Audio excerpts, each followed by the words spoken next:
Hey everybody, welcome to my suburban oasis. My name is Soleil and I garden in a zone 6A/5B in mid-Michigan. Today is our day for our walkabout and garden tour, and it is June already, if you can believe it or not. So this is our first June tour and it is a beautiful day out. It has been in the mid-70s today and sunny, and we are just following a rain, so everything is looking really lush and good. Let's take a look at what we've got going on. So we'll start in the potager garden, where we usually do, and we'll just take a look at the Ninebark kind of tree forms that we have here, and they're looking really nice. We've got quite a few blooms on them. Just so pretty. I've actually started weeding out this garden bed. It was taken over by wild strawberries. It was originally a strawberry bed, but wild strawberries came in and took over. So I've gotten probably about, a good third to half of it done, and hoping to get the rest of it done this weekend. Now I know I've been calling these His Royal Highness. It's a beautiful purple iris that I thought was His Royal Highness because that is a beautiful purple iris as well, but it's actually called Pagan Dance. So I wanted to make sure to correct myself on this video, so in case you were interested in this, that you had the right name. These columbines are still looking good, but they're definitely going over. And we have lots of creeping sedum in these garden beds. Do any of you have this type of sedum? It sure does take over. It's really beautiful and non-fuss and easy to remove, but it definitely has come in here and taken over its spot. We do have some pretty blooms on the Amber Jubilee Ninebark over here. Not as many as normally, but I did cut off some of the top foliage, so I think that's why. Our lady garden bed over here is looking really gorgeous. We have so many blooms now. The dianthus is really blooming. We have some blooms from the peonies that are starting. The catmint is blooming, as is the deutzia on the left. So I did come through and cut back the mums in this garden bed after our video out in the front garden bed. You can see the beautiful peonies behind her are really beginning to take off. We had pretty significant amount of rain last night. I was telling you a little bit about it having rain, but just enough to really give a good watering to things, but things are not smushed over or anything. Our dark horse weigela is beginning to bloom here. Isn't that gorgeous with the catmint next to it? Such a pretty combination here.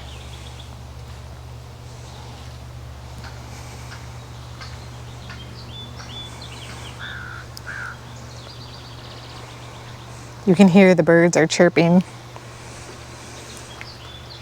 I do want to show you our Tian Shen 7 cent trees because they are looking really good right now.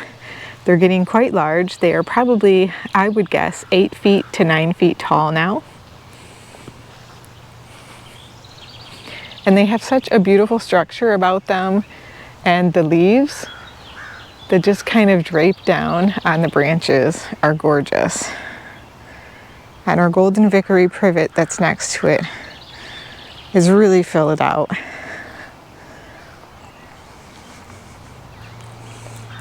Definitely going to need to give that another pruning here soon.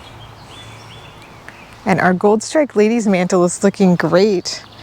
I thought it would be kind of splayed out because of the rains that we had last night, but it hasn't completely done that yet. Isn't that gorgeous? We have some nice buds on the incredible hydrangeas that are in here as well. So those should be opening soon.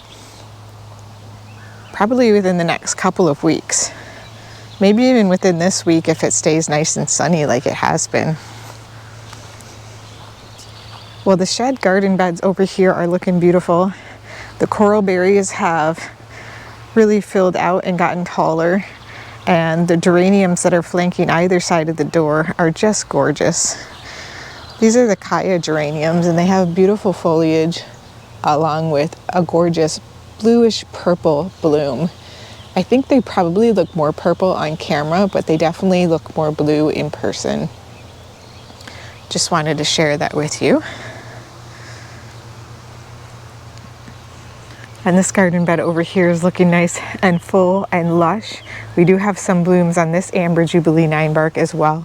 This one is in part sun, so doesn't bloom quite as floriferous as some of the other Ninebarks do. But nonetheless, it is glowing and looks beautiful with the blooms on it. They're small, white, round blooms with a tinge of pink as they open and a tinge of pink as they go over. The pollinators do really love them as well. And while it's not blooming, the Boom Chocolata geranium over here is probably about 2.5 feet tall, and it's covered in buds. So I expect to see this one open and ready for show next week in our tour.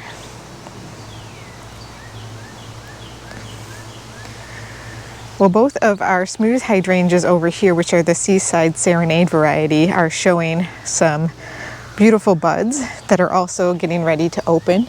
These are very similar to Incredibles, not quite as strong of stems, but definitely the blooms are just as big, but they're a little bit more, not quite as circular. They have a little bit more undulation in the bloom.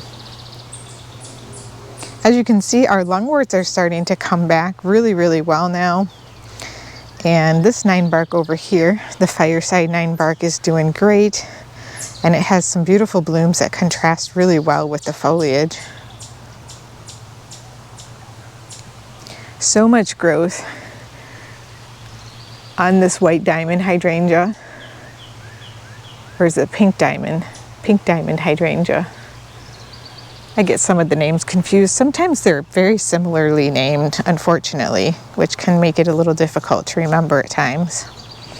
I do my best for you guys though. There we have some more lungworts around this boxwood, and the foliage is really starting to come out on these hellebores, which is lovely, and it's going to fill in a little bit in this area. These lungworts I have not pruned at all. These are the spot-on pulmonarias. They're doing quite well though, even though I haven't pruned them. And we have the hopscotch tiarellas right here. And then our gorgeous Dr. Rupel clematis has a lot more blooms on it this week. Isn't that pretty? It seems like it's really, really happy with the amount of light that it gets. Quite a bit of indirect light here. And then on our left here, we have our Allium Schubertii that are starting to pop up, which are very much like the 4th of July firecrackers. Again, these are Allium Schubertii. I usually get a lot of questions when I show them, just because they're such a unique flower. We have lots of buds happening on our Jetstream Hydrangea. Let's see if I can show you one here. So those are going to be blooming soon, probably within, again, the next couple of weeks, depending on the temperatures. If it gets real warm, we'll probably see things start to bloom much quicker. Isn't this a lovely vista right here with the grasses and the Japanese maple? I posted on my Instagram account just recently a picture of the Japanese maple when I first got it, when it was so tiny. Just a stick really with some foliage on it. It's always fun to look back and see how things started in the garden, because you know, it does take some time to establish gardens, and you do have to start small sometimes if you're on a budget. And there's nothing wrong with that. It's in fact really, really fun to watch things grow. This Jetstream Hydrangea also has a lot of buds on it. This one is really, really going to be full, I think, this year. So looking forward to seeing this one bloom.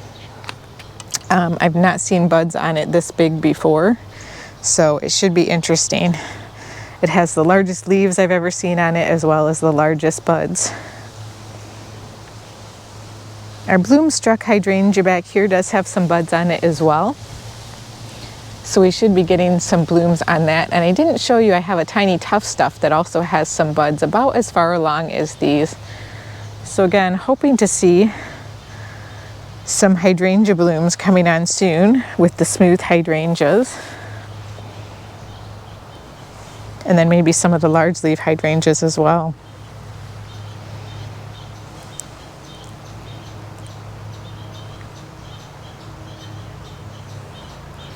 The Jack Frost Brunneras are looking really full this year, much fuller than last year.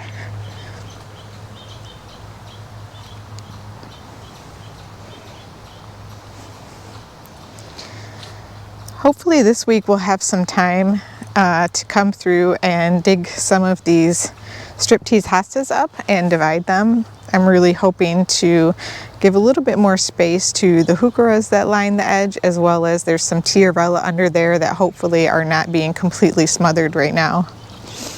And then I also need to kind of trim up the lower branches on this dogwood now that it has put on a whole nother layer of growth. That way we can keep it growing upwards, which is so important because it has really a horizontal growth to it.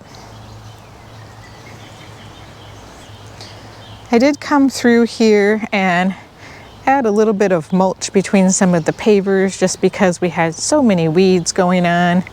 So I haven't had a chance to come through with the blower yet, so it's looking a little bit messy, but I'm happy with the fact that I think it's going to help prevent some of the weeds that we've been getting. Just like I told you, I came across an old photo. I came across an old photos of this whole area when I began making it in 2019. So it is 6 years old now, which was nice to know exactly when I started. It was hard to remember whether it was 2018, 2019, that year. And it's just nice to know how old the garden is. It takes a while to really fill in, and I look back, I couldn't believe, you know, I just started with some hostas back here really, and some rocks, and then I began to fill in the pavers and came through with some mulch, and then I started planting anything and everything that I thought was beautiful that would fit with the theme in the woodland garden. So after we transplanted the Cape Lookout hydrangea in the front, we moved over this Monocolor grass in between these two Japanese tassel ferns, and I think it looks really nice here. I set it back a little bit from the rocks just to give it plenty of room to grow.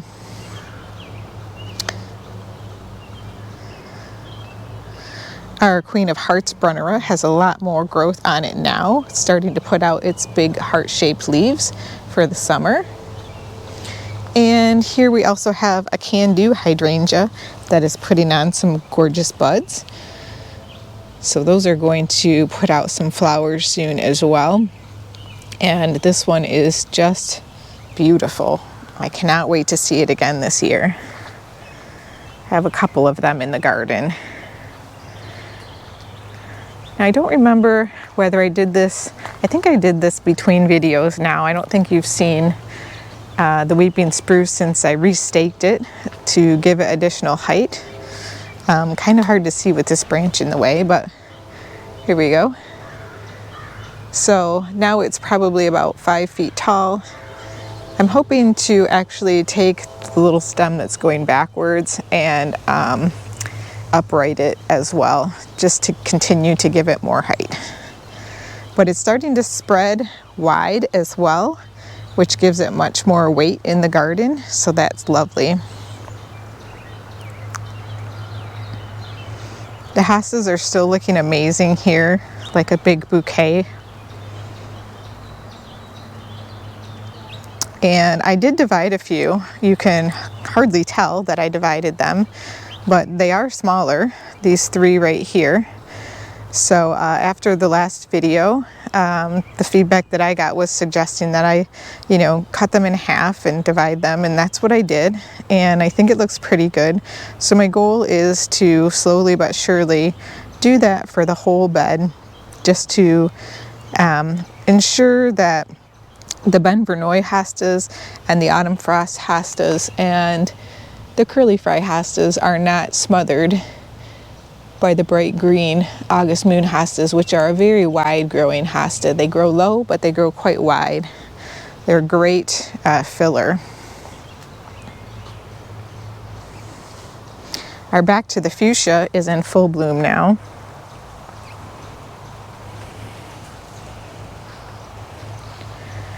And all of the little buds on our tiny quickfire here are almost ready to bloom. I'm thinking this one may bloom by next week. And I think I told you last week we're going to get at least 4 blooms, maybe 5 on our Gatsby Moon Hydrangea, which I'm thrilled about. This has been one of the most floriferous hydrangeas given how young it is. I just planted it a year and a half ago in my garden, so that's a really quick turnaround in terms of hydrangea producing blooms, especially for an oak leaf one. They're a little bit slower growing.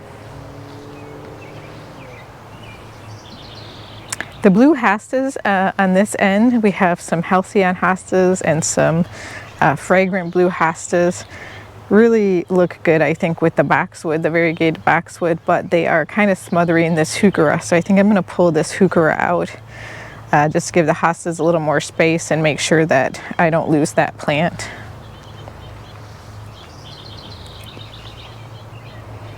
But it's beautiful colors down here at the end.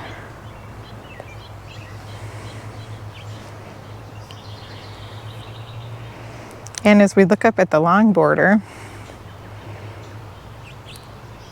things continue to grow really, really well. This rain has definitely sped along some growth. Our daylilies are much bigger than they were last year. I'm excited to see how many blooms they put out this year. I think they'll have a much more dramatic show than they have the last few years. And of course, the chives are blooming really well right now too, along with the dianthus. The blooms are just gorgeous. They look lovely with that bilberry heuchera. So I did come through, like I told you, and I pulled the couple of heucheras and planted them right in here to be able to provide a little bit more coverage of the soil, as well as just save those plants from being taken over by the phlox and some other things in that area where they came from. But I think they look great here. I did dig up some butterfly bushes. Turns out one of them is still left a little bit of a part from a root maybe or something like that. So we'll see, we might get some butterfly bush blooms as well this year. And we're getting our first bloom on the clematis over here, which turns out to be niobe, which is very much a similar color to the fireside ninebark that is beneath it, which I think is kind of cool. So just echoing that color, and we'll see if all of it is the same clematis or not, because I think I planted more than one back there when I did, and there are definitely buds on this quickfire hydrangea over here.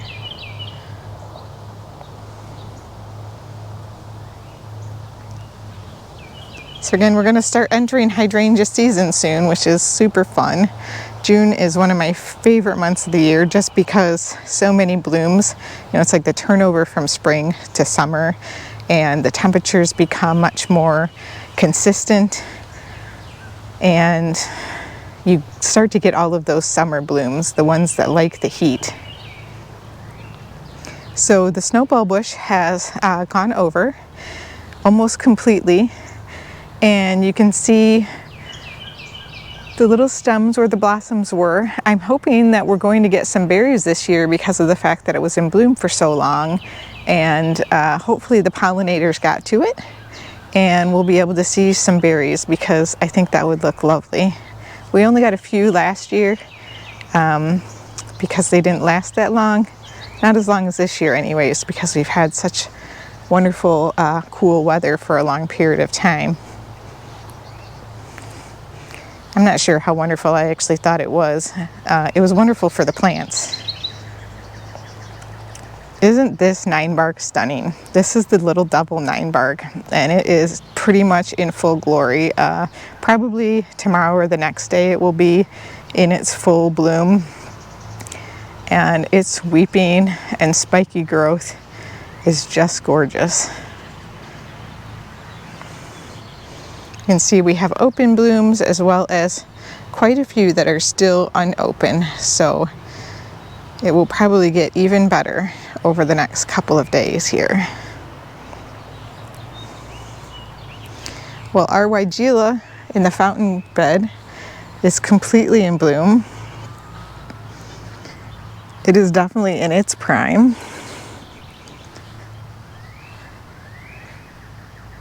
I'm going to need to do some trimming on it though, for sure, this year, because it has started to creep into the pathway as well as into the fountain. So I have the fountain off right now because some of the branches are actually wide enough that they're growing into it. And just look at our salvia continuing to bloom in this garden bed. Isn't that gorgeous? Oh, it's just so pretty. The crystal blue with the azure snow is a wonderful combination, I think. I love the azure snow and I love the crystal blue, but when you put them together, I really think you get something special. Plant combinations are something else, aren't they? Then we have some nice buds on these Incredibles also. These get a little bit more sun than the ones on the side, so these will probably open up this week, I think. Again, time will tell. The Deutzia are still blooming though. And we have some Christophii alliums that are starting to open here. These are like stars that become a big ball, as opposed to the Schubertii that look like fireworks. So they look kind of cool coming out of this Deutzia here. And then we have some hardy geranium down here.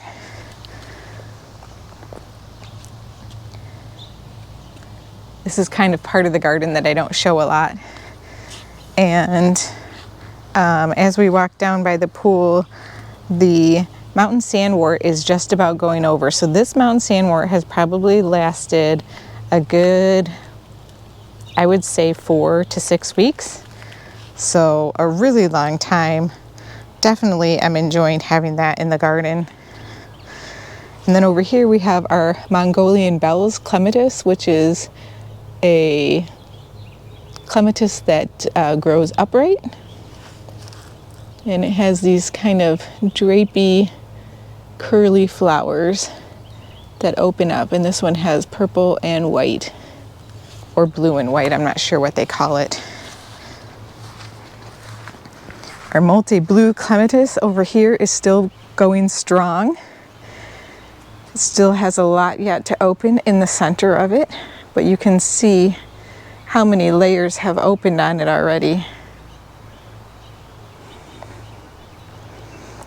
The mock orange over here is starting to open and it smells dreamy. Has gorgeous double white flowers. This one is called Snow White and it's very perfumey.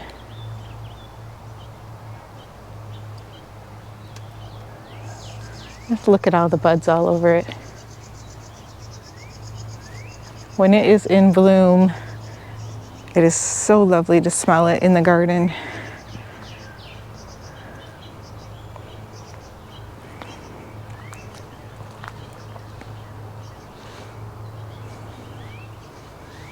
And the multi-blue clematis is open back behind there, as well as the Dr. Rupel, which is hard to see because it's down deep in the dark.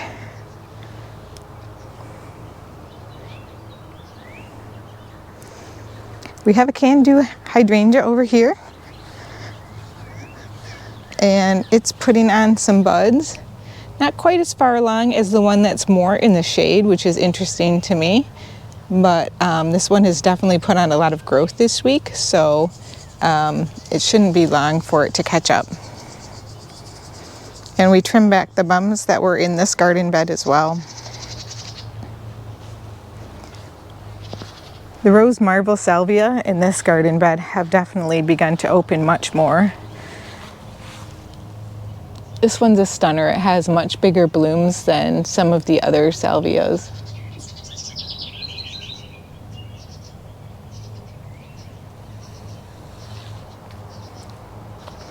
All right, let's take a look out in the front garden.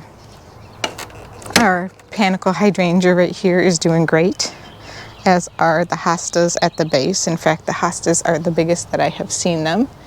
I think most of the hostas are that way this year. The burning bush is starting to put on some new growth, so I think pretty soon it will not seem to have some of that kind of gray cast to it. You know what happens after you give something a really hard prune. The Laevieria is about knee-high now, so you can't even see the little Henrys unless you're on the far side. And I thought they would be in bloom this week, but they are not yet. They definitely have a lot of buds, which look really pretty. And I'm excited to see what scent that they are, because I've heard good things about them. And I will be keeping them. Thank you for your feedback about them suckering and that being something that everyone has experienced. So I'm going to keep them for now and kind of keep an eye out for any suckers and just try to remove them as they come and see how that goes. But yeah, the Laevieria hedge this year I think is going to be a stunner. It's really, really thick and full. And it won't be long before it starts to push out its buds.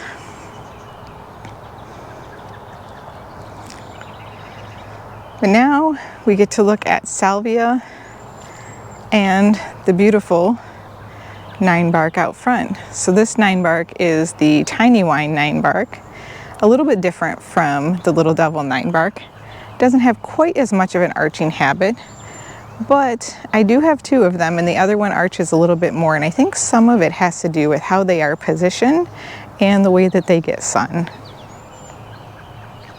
So this garden bed is really filling out now, and I think that these purple salvias look amazing with the dianthus. It's just a very saturated, beautiful purple color.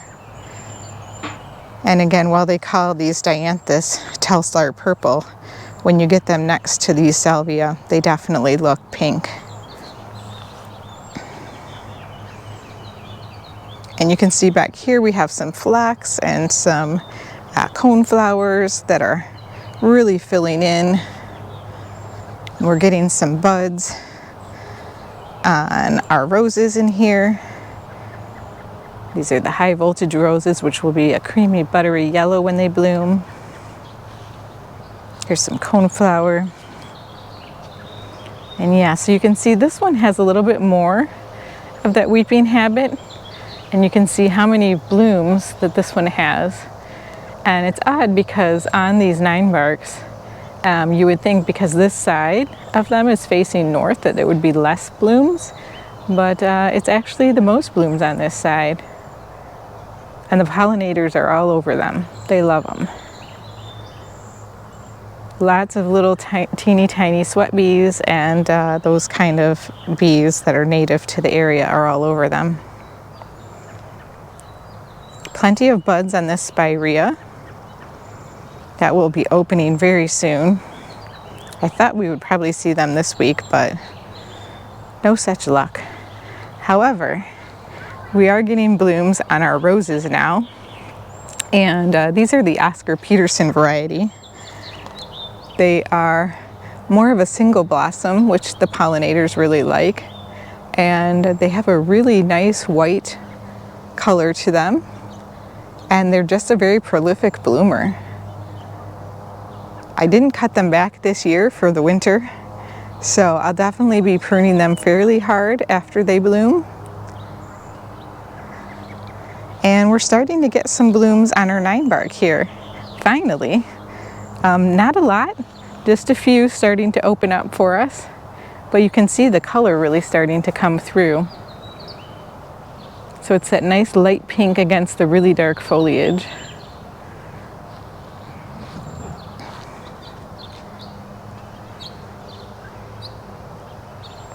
And our spirea is just glowing at the base of it.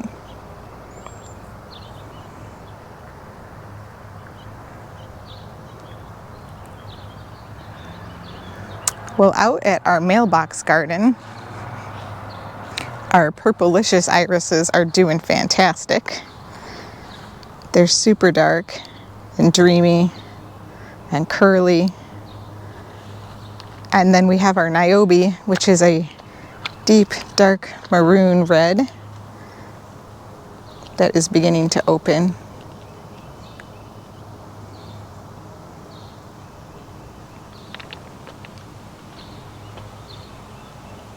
Very dramatic.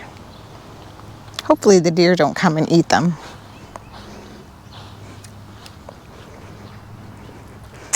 Well, our blue Venice Veronica is blooming over here, so I can't wait to show that to you. Our irises are going over. The concertina irises are at the end of their very last bloom, so we'll have to be cutting those back soon. The deutzias are still going strong though out here in this front garden bed though. So that's nice to see. And so are the violas. They have just lasted so long right here. We have a Schubertii right here as well. Not quite as far along as the ones in the back garden. I did do a little trimming on the orange rocket barberry, but I'm waiting a little bit to see how they firm up after they put on all of their spring new growth. Here you can see that beautiful Venice blue Veronica just kind of glowing in the sunshine here. This one only blooms once. I've never had it bloom twice, despite me trying to cut it back after it blooms, because it does have a tendency to flop a bit. It just really comes back with a really nice mound of foliage. But I think it's important still to cut it back anyways, because it does look better after you do that. But let's come around to this way and see some extra blooms, because we have some more on the other side as well. The Wabi Sabi viburnum is done blooming, but that does not mean that our salvias are done blooming. They have still kept going and going. And they look beautiful. You can see our mums look great after having cut them back, and you can actually see our Bobo Hydrangeas in here. So things are looking pretty good. The goldfinch daisies are about to bloom. They are putting on lots and lots of buds. I don't know if you can see them down in there, but they are just getting ready to blow up. And we have dianthus all along this edge, but I have been watching the bunnies come out here and eat them, so we don't have as many blooms as we should, unfortunately. I do need to come out here and spray for the deer and the bunnies, but haven't had a chance to do that because of the rain this week. It's been like rain one day, rain, no rain, and then rain again the next day. So I don't want to waste it and spray it when I know that it's going to rain soon. But here's a beautiful contrast right here with the Veronica and the beautiful orange rocket barberries and the penstemon, and of course the Jetstream hydrangea as well, which I see putting on buds. So hopefully we'll get some nice blooms on that one this year. I still haven't had a chance to come out and trim that one up, but I will. So yeah, these are just chock full of blue blooms this year, and I think they're not quite at their peak yet. Probably get another week out of them, I think, perhaps. So up at our front porch, I'm liking the monocolor. Let me just cut myself off and say I'm liking the monocolor that we have up here. It's just making me happy. It's filling in really well. It's starting to, you know, kind of look like summer. So yeah, happy with how those are coming along. Actually saw an old picture of this topiary, which was just basically like this tiny little stick that was growing upright, And so it's always fun to see how far and how much progress you've made on something, especially like a topiary. Here's our Cape Lookout hydrangeas, and you can see I planted the third one right over here. We have 3 of them. It's a little bit further, it's not evenly spaced because of the rock, but I didn't want to have to move the rock, so we'll see how it comes out. Hopefully we'll get blooms on all of them this year. The Maidenhair Fern has gotten really big, and these phlox are getting ready to bloom. These should be the opening act phlox, and I think they are the blush variety. So they'll be a nice pink. Should go well with those impatiens. So this whole shade border is looking great. The weather has been perfect for it this year. The only thing that's not doing super fantastic in it is the Iris. And we talked about that before, so I may have to, you know, come through and dig that out. But this is a monster hosta. It's probably about 5 feet wide, 5 feet in radius all the way around. It's incredible. We have some cute little pine cones that have formed on our weeping white pines over here, and they're getting ready to push out their new growth with some tiny little pine cones on the end of them as well. So exciting. New growth is always fun on plants. And our Sonic Bloom Weigela over here is still growing strong. Just incredible, the amount of blooms that are on this. I mean, I've never seen a bush or a shrub that is so covered in blooms. The branches, you know, have a lot of weight on them just because of the blooms. And then we have some lavender that's down here that's getting ready to bloom. And these are true blue lavender, I believe. I looked them up. Oh no, big blue lavender, excuse me. I looked them up after the last tour because I thought I wasn't for sure what they were. But things are looking really, really pretty in this garden bed.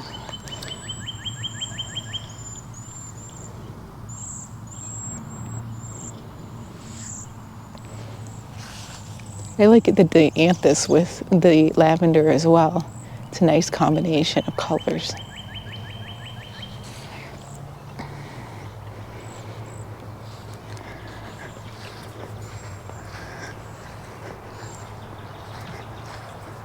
Now the lavender that we have over here is different. This is, I believe, the Munstead lavender. And then we have the blue stem grass that's over here as well.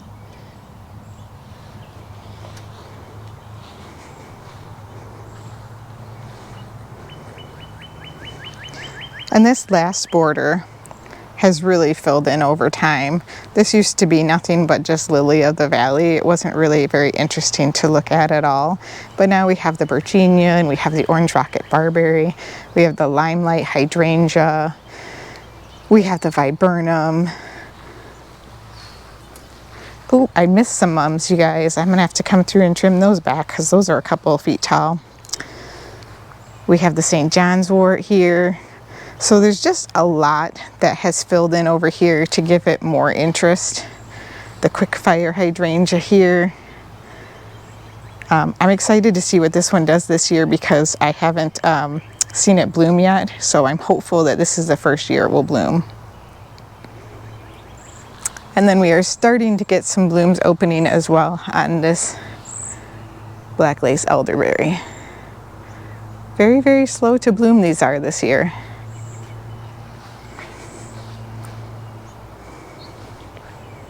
But that garden bed I think looks very romantic. Well, everybody, thanks again for joining me on the garden tours every week. I really enjoy your comments and hearing from you and what you're up to. So feel free to leave a comment down below and give me a thumbs up if you like this video. Thanks again, and we'll see you next time.